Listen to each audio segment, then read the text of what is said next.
हर्ष आहे जरी पावलाना, अर्जुन सांगू बोधाही दिशाना. आयुष्य लावू हो आम्ही पणाला, आशा स्वप्न वेड्या तुझ्या लेकराला.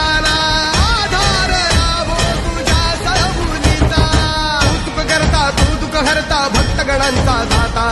तुझ्या भक्तीचा जागर केला ते वरदान तू आता. रूप निरखता भान हरपले सुंदर मंगल मूर्ती, नसा नसातून उभाणलेली आनंदाची भरती.